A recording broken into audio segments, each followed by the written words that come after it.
Stop that. Stop that. Stop that. Yeah. I hear him chat to the noise. Move too quick, can't stop for the talking. I hear him chat with the walking. Just too sharp with the prize. White girls let it tell me I'm awesome. Yeah. Hot like fire on the pan. If you wanna touch my please use caution. Cold like 0 degrees. I'm out the cage, gotta let out the beast. Revolutionary, gotta let out the streets. Locked in a cage, I'ma let out the sheets. We can't go one man, forget my peace. We take the west side, take on the east. I'ma put them in the cage, never let out the. I hear him chat to the noise. Move too quick, can't stop for the talking. I hear him chat with the boys. Not so tough when mans keep walking. Yeah, just too sharp with the prize. White girls, let it tell me I'm awesome. Yeah, hot like fire on the pan. If you wanna touch my please use caution. Stop that. Stop that. Stop that. Juju, put it on the poll, please. Do the Swifties think that's how all offensive linemen retire? At Le Batard Show. Happy Greg Cody Tuesday. Yeah. Happy 305 day. Going to do this a little differently for a little while, till at least the playoffs, I think, where we put the local hour second and do some other stuff first. But I am telling you that I came in here today, and it appears that Greg Cody and Stugotz have arrived at done with Jason Kelce. They didn't think that he should have gone out with a 40-minute retirement speech. A lot of people were made emotional by that. I was made emotional by that. I missed my brother watching Travis cry because his brother was crying. But Stugotz and Greg Cody, it feels like, are done with the Jason Kelce experience. I mean, it's a center. He took 45 to 50 minutes to give a retirement speech. It was a Hall of Fame speech. He thanked his band coach. I mean, what are we doing? And poor Brian Kelly, because he pointed out a part of his career where Brian Kelly became his college coach. And he says, you know, Brian Kelly, that was a big move, him becoming my college coach, not because of Brian Kelly, but because of a strength and conditioning coach that Brian Kelly brought with him. I felt terrible. He did say not because of Brian Kelly. He did point that out while thanking went out of his way. His band coach. It was a bit much, Jason. It was a bit much. I mean, dying Lou Gehrig took a half a minute to give one of the most famous speeches in the history of sports by saying he's the luckiest man on earth. Yep. You know, Jason Kelce is taking almost an hour to give his own living eulogy. It was just, I thought it was a little weird, a little the ultimate look at me, Louie. You know, great career, congrats. Look at me, take 7-8 minutes. Be concise. Save something for the Hall of Fame speech. I'll also say this about Lou Gehrig, okay? That thing would have been 15 seconds, wrapped up in 15 seconds had he not taken a couple of pauses because he was emotional. Right. He was dying. Yeah. Yes. And imagine Jason Kelce's Canton speech. It's going to take 2 days. Yeah. It's going to be like a 4-part miniseries. His Canton speech. I think if anything, you wait to vote for him, right? Because you're like, we can't do it this year. Yeah, I think so. Yeah, because you don't want to have to endure that monologue by him. It's unbelievable. Put it on the poll, Juju, at Le Batard Show. Is Jason Kelce's Canton speech going to be a 4-part miniseries? At Le Batard Show. This isn't the way I thought I would have this going today. It was I thought it was a nice moment. It's always nice to get, if you're an offensive lineman, to see them get shine. I do imagine all the other offensive linemen are confused and jealous. about Creed Humphrey. I mean, can you imagine what he is thinking right now? The band coach who taught him how to toot his own horn. I mean, okay, I want to ask you guys who's the most famous offensive lineman ever. I want to ask you who's the most famous center ever. And I also want to ask you who's the most beloved athlete in Philadelphia history by consensus, because people like Allen Iverson were polarizing. They weren't by consensus. I think Dr. J might have been by consensus popular. Chase Utley, I may have that wrong, though, because Dr. J always handled himself with a great deal of class, but being black at that time in America, or at any time in America, isn't exactly the most fun experience as an athlete. Is Iverson in that conversation? I mean, I just put him in that conversation. He has to be in but that I conversation, But I said he's right? polarizing. It's a little bit ridiculous, but a fictional athlete, Rocky. Yeah. It's not that ridiculous. Put it on the poll, please, Statue. Juju, at Le Batard Show. Most beloved Philadelphia athlete ever. Dr. J, Allen Iverson, Jason Kelce, Chase Utley. This is low-key a sad list when a fictional character is your top athlete. What is Chase Utley doing on this list? Right. He was right. very he popular. was So popular. How about Reggie White? I mean, he's probably in that conversation, no? Mike Schmidt. He was really popular. The fact that we're putting Chase Utley in the same conversation with Allen Iverson is crazy. I think you should put Bobby Clark up there, too. I think you're underestimating how famous Chase Utley was and how beloved he was by that team and by that fan I mean, base. He if we're was saying that about huge. him, we could say that about any all-star for any team. No, he No, responded to it's Matt's different. letter.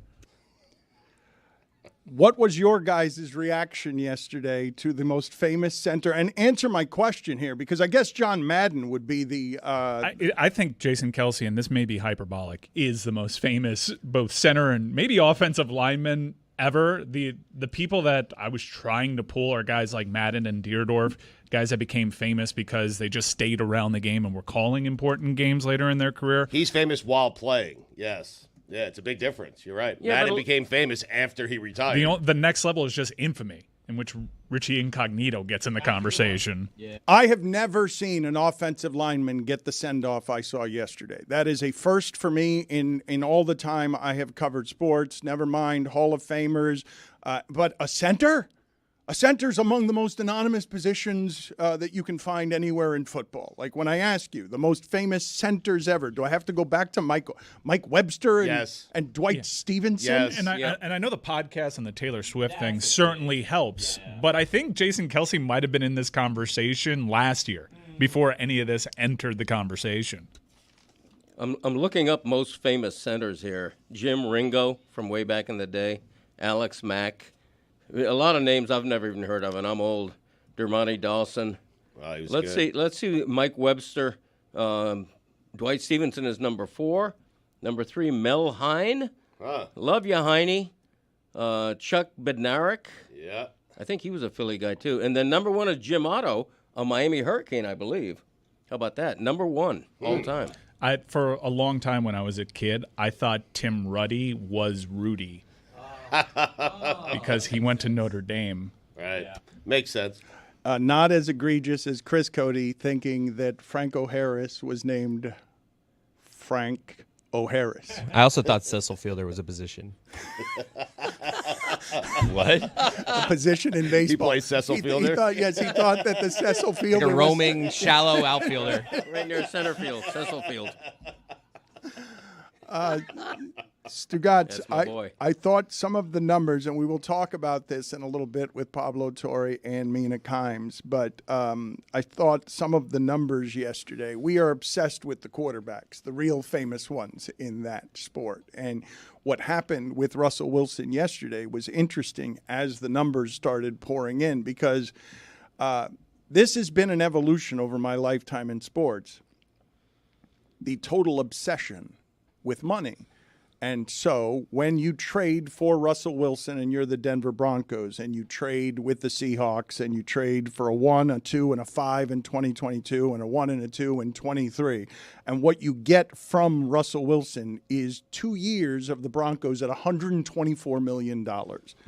And that now on the he is on the cap in dead money. He is $85 million for the Broncos, which is more than what were the previous biggest numbers, 2 of them in dead cap money. Aaron Rodgers at 40-something million and Matt Ryan at 40-something million. The 2 of them before this were the most dead money. So this qualifies as one of the greatest mistakes we've ever seen in professional football. Trading for Russell Wilson. He was 11-19 in 30 games, and in less than 2 years now, I think this is from Warren Sharp, 2 teams are paying him $111 million to not play. And in a salary cap sports, amazing. that will cause you a great deal of problems. You see what's happening with the Dolphins right now, right? The Dolphins' best window was when Tua was cheap and they were able to load up on defense. But now they're losing Christian Wilkins. Well, they have to pay Tua. Yeah, because they've got to pay Tua. And so in a salary cap sport, this is a monster mistake. I don't even know where else you go to find a trade that ends up being as bad in results as this one. You got 5 high picks or 4 high picks and a 5th rounder, and you get an 11-19 record out of the deal. It's a terrible situation in retrospect. When they made the deal, I didn't think it was that terrible. He was a very, very good player for a long time in Seattle. He was only 33 at the time of the trade, which they're thinking we've got another 5 years of this guy still in his prime. It didn't turn out right. It turned out to be an awful deal for Denver, but that's in retrospect. I didn't think it was bad at the time. Maybe others did. It's a bad deal, obviously armed with hindsight, but it's going to be interesting now because Russell Wilson can go to whatever team he wants to go to, and he can go there for cheap. Like, it's going to be interesting to see what teams are going to want Russell Wilson to be their quarterback. I saw that Pittsburgh was the betting favorite the last time that I looked. That's a good spot for him. Yeah. Because I think last year it flashed. You were also worried about the Sean Payton trade, too, especially after that game against the Dolphins. But something happened within that locker room where Sean Payton found out how to get the most out of Russell Wilson, which was being super conservative. And Pittsburgh always finds himself in these games where they could really use the type of quarterback performance that Russell Wilson had towards the tail end of last year. So I think that's a great spot for him. It would be an upgrade for them and for him. Well, most guys would be an upgrade for the Steelers. What would his slogan be there, though? Steel up. Steeler Nation. Let's steal. I don't know. We're just spitballing. What Let's would it be? steal. Steel country. Let's ride. No? Steeler I think Nation. let's steal. Let's steal. Yeah. Let's steal. Let's steal. Let's steal is good. And Stugotz would love it, obviously. Kidding me? I'm in. Stugotz. Stealing it. We need Steel to, curtain. Let's open. I don't. Let's Let's get the dust off you. Steel curtain call. hard hat and lunch pail. Ready to work. Steal out. Steelers wheel. Just keep workshopping. middle think. I wish you hadn't. We have time. I wish you hadn't. I wish you'd thought about just- all of these things No, let's before do it you went live to on a air. microphone. We'll figure it out. No, I don't think we are going to figure this out. I'll sit here and wait if you want. Let's see if we can figure this out, because I think it'll take the rest of time. Let's steal. Yo, Pitt, let's get lit. No. Nah. Black and yellow. All right. Black and yellow. Black and yellow. It's a good Wiz song. Khalifa. That is shocking that he knew I that. cannot believe that is the most Thank you, shocking everyone. thing since there was a Magnum condom in his wallet. I love I love that song. bar's pretty I shouldn't low. say I love What's it. like another song you A like? hip hop know. reference from 12 years ago. Amazing, Always Greg. Still, I've never been so impressed. he came Black in and here yellow, today black dying and to yellow. talk about Bob Dylan. Yes. Oh my gosh, Bob Dylan. Christopher and I both saw him the other night, and if no one has seen a Bob Dylan concert, I'm warning you right now. Consider this a warning in pulsing neon. Hold on, before you warn me. Yeah. What? He's mumbling and really hard to decipher and not much of a show? Actually, his voice was not the problem. He was in good voice, and I think the mumbling thing is overrated. I could understand the words. The problem is he plays exactly what he wants to play, and does not play any of the hits you want to see. Any of the familiar, Hate that. beloved songs that you would sing along with as an audience, he does not play. Because I was thinking that, but I'm not a huge Bob Dylan guy, and my dad knew one of the 16 songs that he played. Wow. Right. Like, I'm telling you, I looked back a couple times because we were sitting pretty close. I look back, and I'm like, maybe it's just me. I'm young. I'm not in the demo. I look back. Nobody is mouthing the words. It's not that they're not standing up or dancing with any energy. There's no singing. It is just people staring forward. He did not address the crowd at all outside of a couple, thank you, after a song when they were clapping. Well, in fairness, he is in his early 80s. Physically, I don't think he can get around anymore. He sat behind a piano almost the entire concert. And it's just another problem with a Dylan concert is that everything is dirge-like and mid-tempo. There's no quote-unquote rock and roll songs that would get people off. Where'd their he seats. play, by the way? He played at the Broward Center for the Performing Arts. Really? Cody has filed this complaint before at artists. He says, "Hey, legend, play the hits." Yes. And I think most people would agree with that. I don't think that most people pay all that money to go to a concert and have your whimsical artistic desires and your new stuff be something that overtakes the hit list. You can't. You can play some of your artistic whimsy, but you can weave them into the set list. You have to play the hits. Right. But it's not like you're going to see like a big pop act where they're not playing the hits. It's not like Bob Dylan's hits or big sing-alongs for the most part. You're going to that room to be in the same room as Bob Dylan. No, Bob you're not Dylan, going there to sing along. That's where you're wrong. Bob Dylan thinks you're going to that room to be in the same room as Bob Dylan. Greg was not going to that concert to be in the same room as Bob Dylan. He was going to hear the hits. I'm telling you, the concert my dad curated of Bob Dylan hits on the way to the concert, I was in the car. I'm like, this is going to be awesome. And my dad's like, he's not going to play any of these songs. My dad knew what we were getting into. I am going to put a curated Bob Dylan, the Bob Dylan concert you never heard. The best Bob Dylan concert you never heard. I'm going to put that in Spotaway, and I'm going to cure a list. But let me give you an example of what you just Hee Haw said. 3 should do some cover band Bob Dylan stuff. This is a good idea. Here's the thing, and fellow Hee Haw 3 are over here. When the Hee Haw 3 performs in concert, we have to play the hits. Right. We have to play Puka Nakua, Viva Greg Cody. Not going to come see there's you. just there's just certain hits you have to play. Yeah. You're right. So that kind of thing. Yeah. So Billy informed me this morning after listening to the Greg Cody Show featuring Greg Cody. Thank it you. is a very popular podcast, and he informed me this morning that Erlene, your wife, Chris's mother, that she yelled at Chris Cody in a way that no one has heard before on the podcast. I wouldn't say yelled. She put him in his place. She was very composed. She did not raise her voice, but she got Chris in line very quickly, I would say. I was proud of her. I went to New York a couple weeks ago, and I got back, and I just made a comment of, because when I went with my parents when I was younger, we stayed in the middle of Times Square. And I just noticed, having been to New York a few times now, that is just not the place most Big mistake, would stay. And that's all. I was never complaining about the trip I had. My parents are great. We went to bunch of games. I'm just saying, what I was being critical of is where we stayed, and my mom ran with that, thinking I was being critical of the entire Being trip. entitled. Yeah. I was just like, let's next time maybe East Village or, Chelsea. Okay. All right. Talk about entitlement.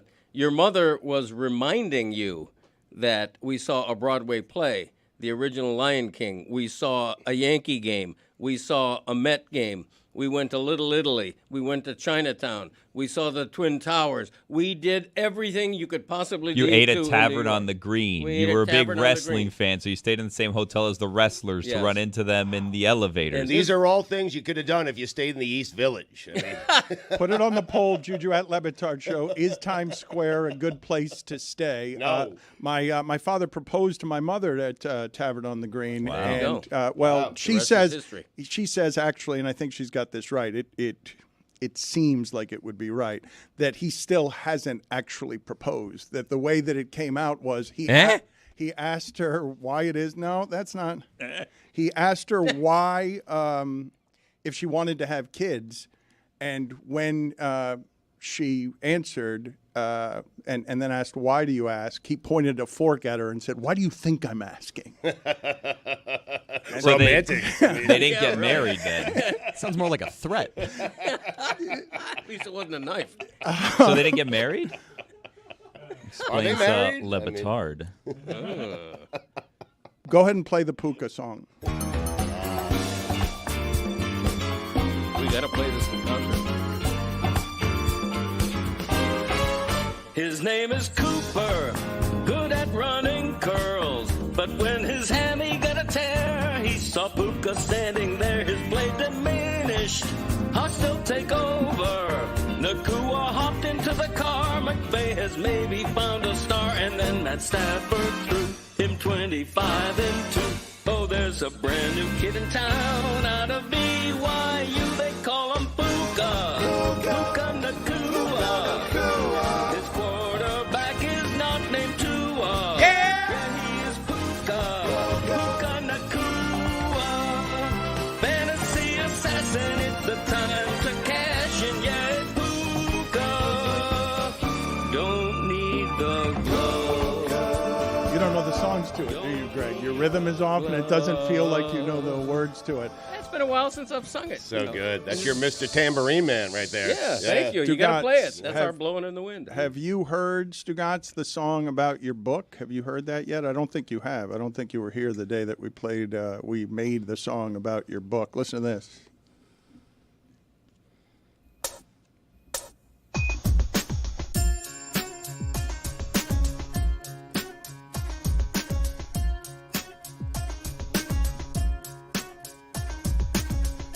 My book's unwritten, but still it's for sale, 'cause I closed the deal. I'm getting to it, but so are my friends. We all know how this ends. Staring at the laptop before you, open up a browser window, let your fingers hunt and peck for StugottzBook.com. Only $29 for the hardback, so close you can almost taste it. Pre-sale for incomplete work, watch the money roll in. No one else is gonna profit, only I will rake it in. No one else could get away with this shit. Click the link now to obtain it. Best of luck as you're explaining to your friends why you're purchasing. You're all in on the grift. Yes, it's my name on the cover. That means I get full credit. No one knows that this thing even comes out. Click the link now to obtain it. Best of luck as you're explaining to your friends why you're purchasing a book that's still unwritten. I asked Stugotz 10 days ago, Flattered. when is the forward due? And he says, I'll let you know by Monday at the latest. Yes. I'm still waiting. Right. StugottzBook.com for pre-orders right now. It is killing it. I appreciate it. You have till May 1st for the forward, by the way. Found out yesterday. How about that? May 1st. Plenty of time for a writer like you. Billy, what's wrong? I just all of it. I just don't understand. You know that like this book will not come out if you don't do it, right? Like it's not like he's relying on everyone else to write it for him. If everyone else just says no, there's no book. Well, luckily everyone has said yes, except for Dan. You're not writing anything for this book, right? Well, no, I wrote most of the book. No, you did not. didn't write most You of the wrote book. You questions. Well, they're my takes. I mean, he's just taking my takes, my personal record book, and he's putting them down on Right. paper. That's all. But you're not I writing. have to it. voice him into the microphone. No, I'm not writing a thing. I mean, please, I have a ghostwriter. I mean, Billy wrote the takes. It's not a ghostwriter. And Billy wrote the takes. You're right. I mean, It's just a writer. Yeah, it's Dan Stanzik. Sounds like someone's dictating what you've said. Well, no, there are things that I've said, like Kevin Durant does not have rings in He my may not know personal what record dictating book. means. Right, I don't. My understanding Why of can't a book just be a book? I wrote a fun book. It's a Exactly. nice book. Why can't you guys You be have- happy you for have me? not written the Support book. me. No one has written the book my yet. my Right. understanding of this book is you have a take. Kevin Durant has no rings. Yep. And then you say, Mina Kimes, why is that wrong? And then she writes a chapter as to why that's wrong. So you wrote questions. It was actually Stan Van Gundy who wrote the rebuttal to that chapter. No, So- important. Yeah, my rebuttal is already in, by the way. I wrote my chapter. And it was great. Thank you. welcome. Oh, you Yes. read it? Yeah. Okay. Yeah, I did. Thank you. It was awesome. By the way, Yeah. in your defense, and this happened with The Pride of a Lion, which you can buy wherever books are sold. Well done. It's very common for You pre-sales. picking your nose while saying well done. I didn't pick my nose. I mean, there's like a little zit right here on the corner of my nose. Ooh, and I it hate hurts. those. I have one of those too. It Yeah, hurts. one side. Yeah. I don't know how that happened. Has it washed upon you, Dan, that you are an actual writer and you're surrounded by two people that are working on a book or have completed a book? You are not one of those people. One of them is picking a zit off of his nose, and the other one's Greg Cody. It hurts. You know that spot I'm talking about, though. I do. It's a painful one. No, I just want to say that's common in publishing is for a book not yet written to be on pre-sale. So what's happening with the Stugotz book is not an anomaly. Bad Boys 4 wrapped up filming here in Miami yesterday and is going to be in theaters June 7th. It's insane. That doesn't seem like enough time for that to go. Is this the first thing Will Smith is doing since the slap of Chris Rock? It doesn't seem like enough time, and yet I'm listening to what Stugotz is saying, and it's reminding me of he doesn't have enough time for this to come out in May, and he's writing nothing.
Either of you ever ridden a mechanical bull or, and I doubt you've ridden an actual bull, but have you ever been enticed in any way to ride a bull, mechanical or otherwise? I haven't. I like watching people fall off the bull, but I have not done it myself, no. No, I haven't either. I don't like roller coasters. I don't like anything that jostles me or makes me dip and swerve. And, there's a reason I'm not a rodeo cowboy, I think I've done it once.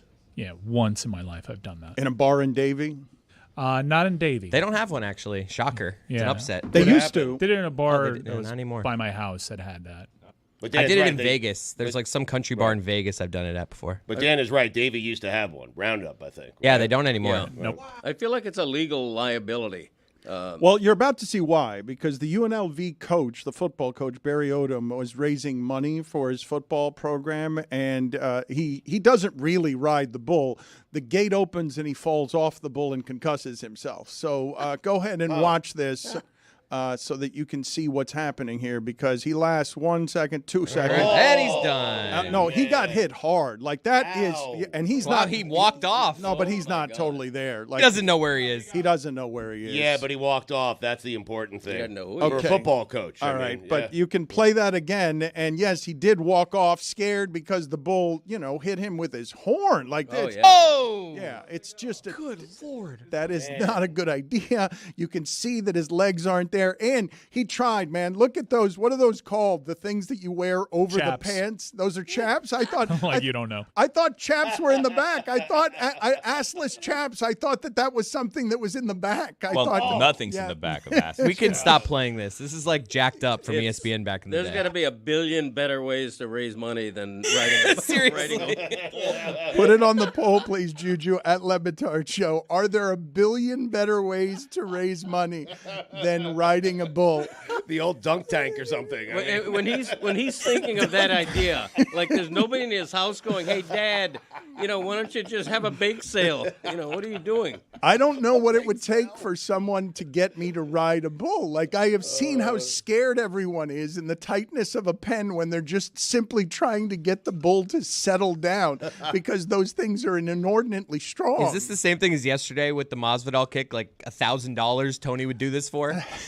I need a bull that's heavily sedated. I want a bull that not only isn't hopping up and down, but it's Right. just barely It's sauntering almost out of the asleep, pen. yeah, That's what the bull I need. Just a sleepy bull. Yeah, a bull on Quaaludes. Video, go ahead and just put up Masvidal again, because I've asked Sullivan to try and find the guy, the moron who decided that it was a good idea to take a kick from Jorge Masvidal in a ballroom. Pablo Torre of Pablo Torre Finds Out is about to join us here.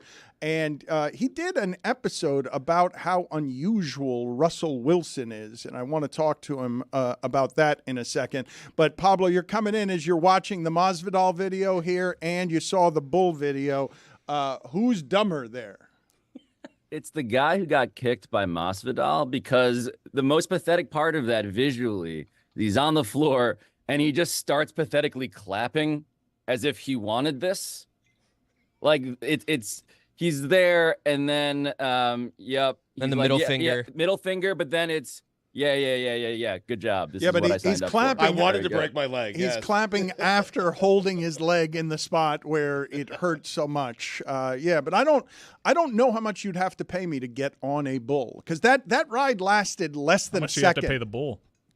I hearing Greg talk about like a sedated bull, though, because this bull here, obviously, all of its faculties are intact. Greg riding a sedated bull actually might be sadder than the guy making the decision. Not for me, it wouldn't. For the bull, it might be. It's just sad all around, man. Like a very limp old bull An that is old being bull. conquered by Greg Yeah, I is wanna- somehow even more depressing than the guy who willingly signs up for the active bull who has full lucidity. Right, we'd be a matched pair, me and the senile bull. Two limp old bulls. Yeah.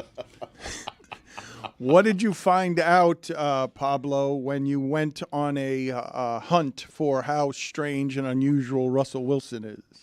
Yeah, so the story is about the fact that I've been harboring one of the great details, I believe, in sports media, which is that Nate Tice, writer for The Athletic, son of Mike Tice, former Vikings head coach, was Russell Wilson's roommate in college, and yet he had not been mined in the way that I thirstily, voraciously mined him for information.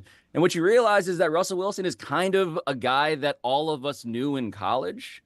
I wonder if you guys had this guy in college who was sort of totally immune to the idea that everyone around him was cringing at how badly he wanted to be liked, while also being bad at being liked, and also being relentless in his pursuit of being liked. And so Russell Wilson's the sort of guy, Nate Tice told me, where they'd be on the road sitting on beds next to each other in like some Marriott courtyard somewhere before a football game. And Russell Wilson would say, hey, do you want to watch this with me? And he put on the TV. And Nate Tice had unknowingly signed up to watch, alongside Russell Wilson, the college game day profile of Russell Wilson. At which point, Russell Wilson turns to Nate Tice and he says, so what'd you think? And he's that guy. That's who Russell Wilson is. And there are many more stories along those lines where Russell Wilson basically becomes, to Nate Tice, this politician that Nate Tice is inadvertently writing speeches for. Because Russell Wilson's trying to figure out, how can I charm, this is literally a story in the episode, how can I charm Dan Patrick? Because Dan Patrick's going to talk to me at this big game we have. And Russell Wilson does not listen to Dan Patrick's show, but Nate Tice does. And so Nate Tice is just feeding him, oh yeah, mention that bucket, mention the bucket, whatever it is. I don't know the reference. But there's a bucket that Dan Patrick always talks about. And he's like, mention that. And so Russell Wilson is getting fed lines by his political speechwriter, Nate Tice, because that's what Russell Wilson's been trying to do since he was 18 years old. Put it on the poll, Juju, at Le Batard Show. Who do you like less? The person trying too hard to be liked, or the person who doesn't care at all whether you like him or not? Because if I put them next to each other, Draymond Green and Russell Wilson, I think most people, the grand majority of people listening to this might deny that they care about being liked, but I think most people like to be liked, crave being liked. Which is the more off-putting personality type? Because we do not like the sports figure who goes searching for that very much.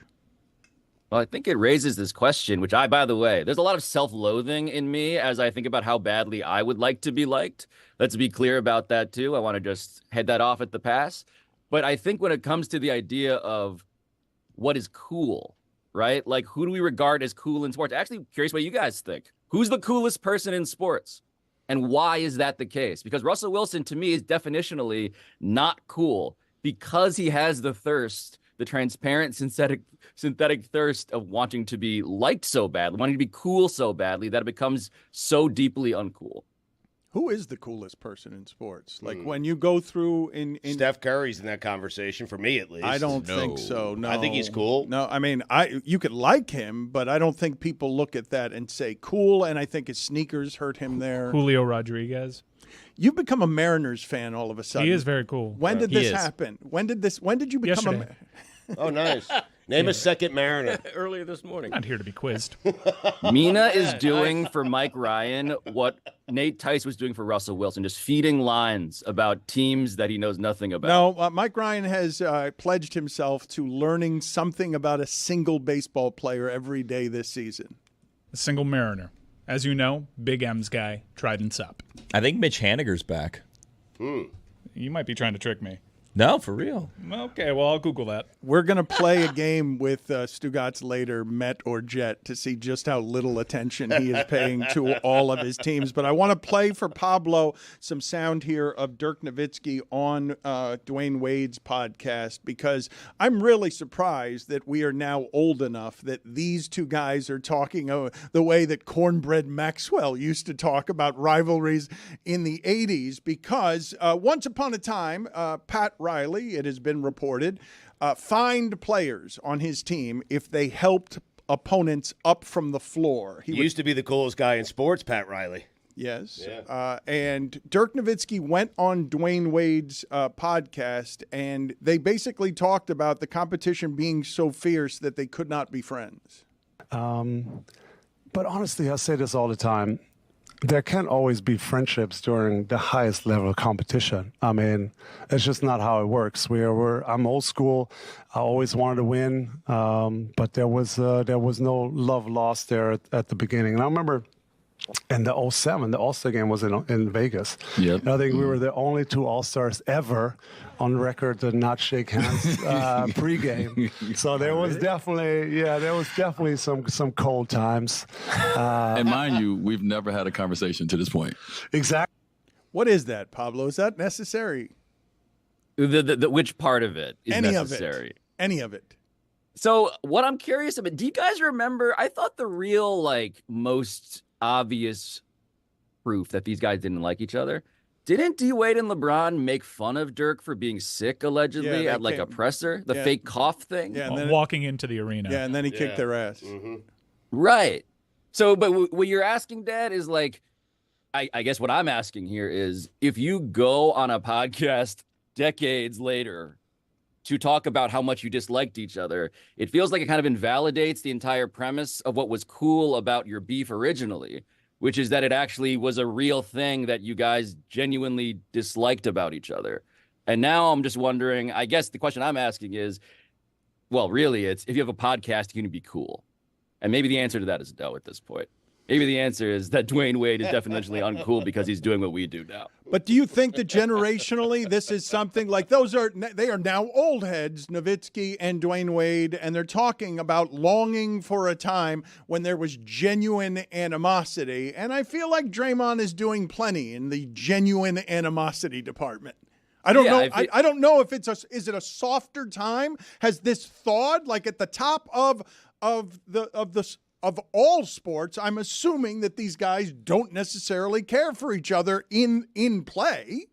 So I thought that story with D Wade and Dirk was that kind of Dirk was this outsider, right? He was this Euro who didn't come up through the system. So D Wade and LeBron through Team USA, through AAU, they got to be friends. And so they had this pre-existing social bond, and Dirk definitionally did not.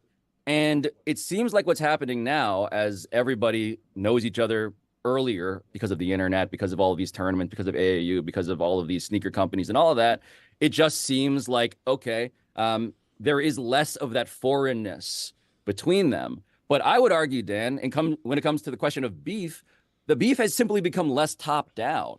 It's not just bottom up. It's like now guys just clearly dislike each other because they don't like that guy, not because they are wearing a different jersey. It just feels like it's been democratized. Dislike is very obvious to me now on social media, watching games. It's not that guys like each other less. It's that they just like each other of their own volition, as opposed to the executive running my company and the laundry that I'm wearing is telling me that I can't like this guy. It's just changed in that way, I think.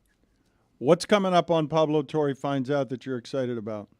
So today's episode is truly one of the grimiest that we've ever done. So Rick Pitino is the guy, Dan, who is astride college basketball when it comes to one of the greatest coaches of all time.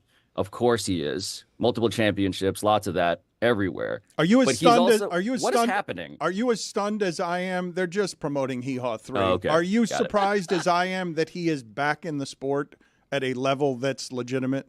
So this is the question I had. Not just how is he back, this vampire, as you guys call him on the show all the time, back from Greece and Iona, back to St. John's, this deeply Catholic school. It's not just that. It's why is he being praised all of the time by St. John's, by the priest who is the president of the school, as a role model, as an all-time role model. There's a crazy press conference he's introduced, and the thing that they want to communicate is he's not just the great coach. He's going to make an even bigger impact on the lives of these players. And so the question to me is, does everybody do we just forget what he did, these scandals? Yes.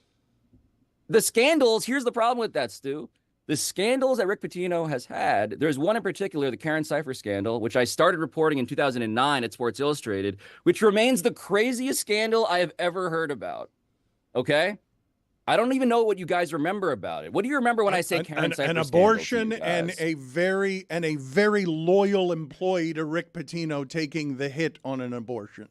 So here's the thing about the loyalty, and this is where the episode today begins and gets a lot deeper than just this surface level. The employee who drove Karen Cipher to get an abortion across state lines, okay, is Tim. His name is Tim. He is the equipment. He was a former private investigator who then became the equipment manager at Louisville. Tim is tasked with doing that, okay? The thing about Tim is that within a year, he proceeds to marry Karen Cypher. Tim Cypher's last name is Cypher. She's Karen Cypher because of Tim Cypher. They get married, okay? Rick Pitino's putting money into a college fund for their daughter, which they have. Rick Pitino's priest is the priest who baptizes the child. She's around. And so all of the stuff about how she goes to prison eventually because she's trying to extort millions of dollars from Rick Pitino, that is true. Deeply unreliable narrator. But the point is, Rick Pitino has people around him who will do stuff for him that is out of this world. And so the question for me was, who are these people around this guy? And so when we fall into the rabbit hole of the Karen Cypher story, what we realize is that there are former federal agents in there. There are calls to our reporter that I assigned on this story, letters to his house. When we start looking into this, it gets really fucking wild. And it just starts with that Karen Cypher thing and goes, a lot deeper than that. Pablo Torre finds out he is trying to dig deep into those rabbit holes journalistically. Thank you, Pablo. We'll talk to you later. Thank you, guys.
Stugotz has informed me that he has worked very hard in the lab to produce a top 5 list of top 5 NBA duos, just NBA duos, correct? Not just duos in general. Nope. Top 5 NBA duos with the most pressure on them. You may have noticed that the Milwaukee Bucks are playing better. They have figured some things out. They came back from, down 15 against the Clippers, who, thanks to your endorsement, I put a future on.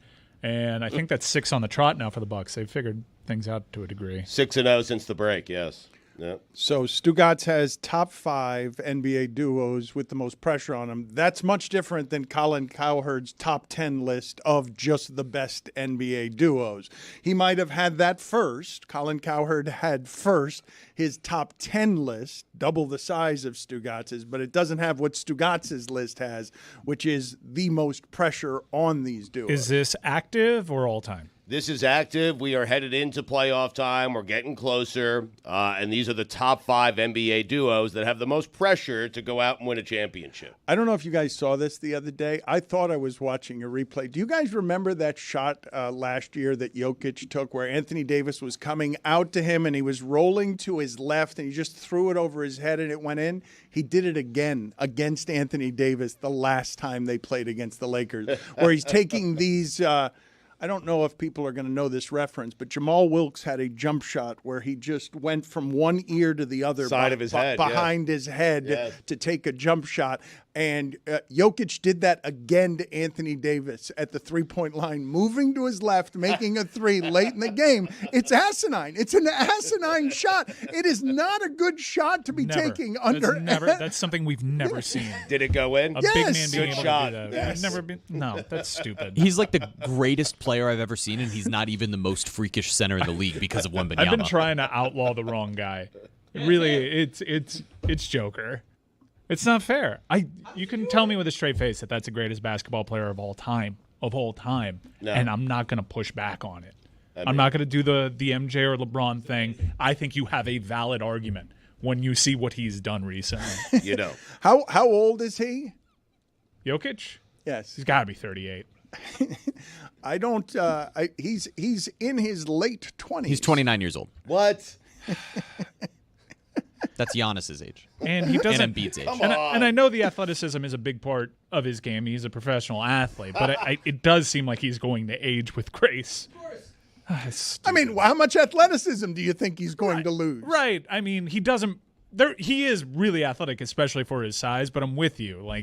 He already has an old man's game. Is he moving quicker at 29 than he appreciably quicker than he would be at 35? I don't know. I believe that he is less of an injury risk than anyone who's ever played his size. I mean, his arms are perpetually bleeding because he's unathletic. That's true. I believe his lack of athleticism, he's not going to sprain an ankle because they're always planted firmly on the floor. No one's sliding a foot underneath him. He's going to play forever. Flat-footed jump shot. Are any OLI, Stugotz? Are we going right to it? I just got a straight 5, Dano. All right. Number 5. LeBron and Anthony Davis. I know they won one. They won it in a bubble. Do me a favor. LeBron didn't go there to win one championship in a bubble. He didn't recruit Anthony Davis to come there to win one championship in a bubble. Win one outside the bubble. Plus, you're chasing father time. I mean, they already won a title this year. Yeah, no, in-season, you're right. IST. Some people objected to what I was saying yesterday, and I'm wondering with a different group here today whether you guys object to LeBron James saying that everyone was rooting for him to fail since he came in the league and expecting him to fail. I thought that was him misremembering things, but many people, and I believe their memory goes to 2010. It doesn't go back to the beginning. I don't remember people rooting against LeBron or thinking that he was going to not meet any expectations, rooting for him to fail before he got to Miami. That's not something I have recall of. The one group that really didn't like him before Miami were Kobe fans. Because people were anointing LeBron as the next MJ, and they felt like it was skipping over Kobe when LeBron, very obviously from the moment he walked in the league was going to be up there as one of the best players at 18 years old. that group genuinely hated LeBron during that first stretch of his career. It was once Kobe got toward the end of his career and LeBron was now with the Heat that it was a new group that There's hated been him. no announcement, but the guard has changed. Like, it's over for the old guys. Like, I feel like it's done. And we still talk about it as if it's not, because you're going to need them to lose in the playoffs. But I feel like the guard in the league has changed, that the young people have taken over, that it's not a mirage that OKC is the 1 seed in the West. Yeah, but do you really trust the likes of Minnesota and OKC? No one does. Because all these lower seeds that have done it before are looming, and they're starting to play better. Like, the Lakers are playing better I trust the basketball right field is what I trust. I don't trust these old guys to be able to rejuvenate themselves and take on all youth through the playoffs without it showing. Number 4. Anthony Edwards and Karl Anthony Towns. No one believes in you. No one thinks you're going to make it to the NBA Finals. Anthony Edwards, show up on time. You want to be next. You want to be the guy. Then go out and win an NBA title. Isn't there more pressure on Gobert than either one of those two? No, Gobert's got no pressure. Well, as a Stop it. playoff no one cares if performer- Gobert wins. No, get out of here. No, but that's like his whole thing. He gets played off the floor every postseason, and you have him as, again, a favorite as Defensive Player of the Year.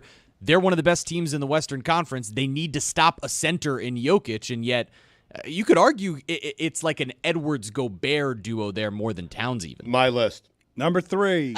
Jimmy Butler and Bam. That's a good one. I like that. It's the only thing not on Jimmy Butler's resume. He's made it to the NBA Finals. He's made it there twice. Go win an NBA title. It will change Jimmy Butler forever. It will put him in a stratosphere that we thought Jimmy Butler would never get to. To be the number 1 guy on a championship team? Are you kidding me? Go do it. I'd argue he's already won in every single way. Well, he hasn't. That Jimmy Butler is now of reputation, of marketing, of in every way that he's already won and he doesn't have to win anymore. He's also one of the coolest athletes that I could think of. Number 2. Giannis and Damian Lillard. A lot of guys have won one, Giannis. You got to win a second one. And Damian, you wanted out of Portland, and you got Milwaukee. You wanted Miami, but you got Milwaukee, and you haven't stopped complaining since. You're playing with one of the greatest players we've ever seen in Giannis. You have Doc Rivers as your head coach. You're 6-0 since the break. Go to the playoffs, win a title. He hasn't been complaining. He has. He has not. Okay, good talk. Number 1. Jason Tatum and Jaylen Brown. Generational team. They're exceptional. Do me a favor, both of you. I'm tired of both of you. Go win an NBA title because you clearly have the best team in the NBA. And in that sport, best team usually wins NBA title. Go do it. Did you forget about the Clippers? Nah, Kawhi has no pressure on him. He would have to doesn't. make the duo That's James not the Harden and two. Paul George. That's not the two. It's I them. was Yeah, but talking we about. jumped down his Harden. throat. No one cares about We Harden. jumped down his throat for Gobert. Harden, Schmarden. Okay, I'm glad we talked about That's it. a My boss. list. That's a Devin boss Booker list. and KD. I like that list. Have you guys often seen KD's a good one. a coach like Steve Kerr leave a $300 million player unguarded? Have you guys seen a lot of that as a defensive Paid $35 million strategy? over 2 years to do that. I know, but they lost by 50. But go ahead, Jaylen Brown. Take all of the shots that you want. You like that list, though, huh, Cody? I do. This is I, the new and improved Dan Le Batard Show with the Stugotz. Gamble on by DraftKings.